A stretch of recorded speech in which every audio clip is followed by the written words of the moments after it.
reflecting on today's readings, I started out with, oh no. Because even though now my schedule is different, Friday's not the same for a priest as it was in the work world it used to be in. But it's still Friday. Friday should have this preparation for a weekend and friendship time and family time together coming. And I said, Friday, Leviticus. Oh no. We got Leviticus on Friday. The rules. But what do the rules really, what are they for? They're to guide us to something good. Sometimes I have to remind the children that who are upset with their parents, especially the teenage years. My parents don't understand, there's all these rules. And I said, you're blessed. Because if they didn't care, there wouldn't be any rules. Right? That we have rules trying to guide people to something good. Right? The speed limit's 35. It's good if we all went 35. It's good for us. And so sometimes our look at the rules. As I went through the days building up on the first day, the 6th day, 7th days, then I couldn't help sneaking into my mind something more joyful. There's a band from the South called Craven Melon, and they wrote a song, and I really enjoy it. And they said, and it comes to mind anytime in this Leviticus where it says, for 7 days, but they're ending on 7 days.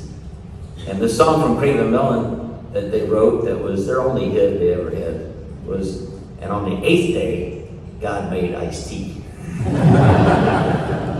And that makes all Southerners happy. On the 8th day, God made iced tea.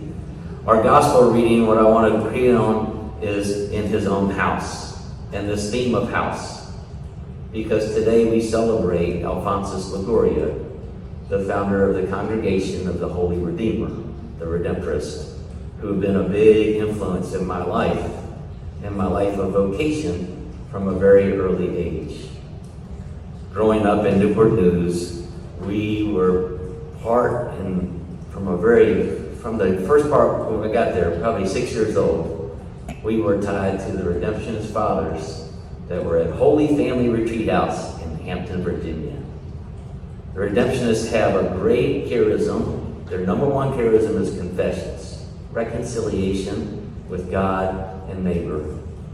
And their way to bring us into that is to maintain and really encourage people to go to retreat.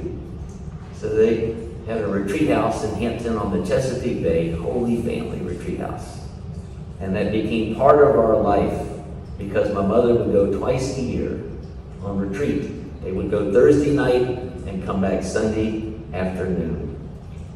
And my mom would leave me and my brothers with my dad, 5 of us. My dad who could not cook.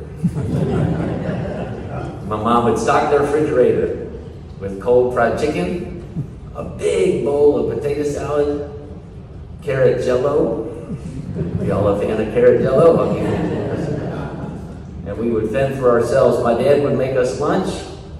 Lunch was a sleeve of saltine crackers crushed up, put into a bowl, and pour milk on it. The weekend became prayerful for us as well. That my mother would return. From this very early age, each year, twice a year, when my mother would come back, she would come back peaceful, more patient and kind. I witnessed that transformation my whole growing up. That people, when they come back from a retreat, a spiritual time with God, come back almost like you could see the halo shine. That she came back always in a better spirit. And so we knew we would sacrifice and miss her, be gone, and eat the bad food of my dad, but we knew there was a payoff. That my mother would come back and be more patient with us for a while. And that became a lifelong part of my life of anytime I'd be invited on retreat, go. Because that change in our normal schedule and time with God, being allowed to rest and relax and be closer to God, well then let us be who we truly are.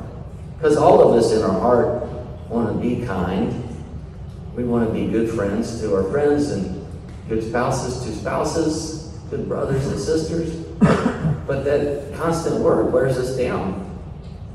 And our worries and anxieties that are real can sometimes cloud who we really are and the demands that we have, financial and social and from relationships. All of those can really weigh us. A spiritual retreat can reset us. I try to tell our young people, encouraging them, it's like Control-Alt-Delete on your computer. Close it down, turn it off, and then reboot. Those retreats were transformative.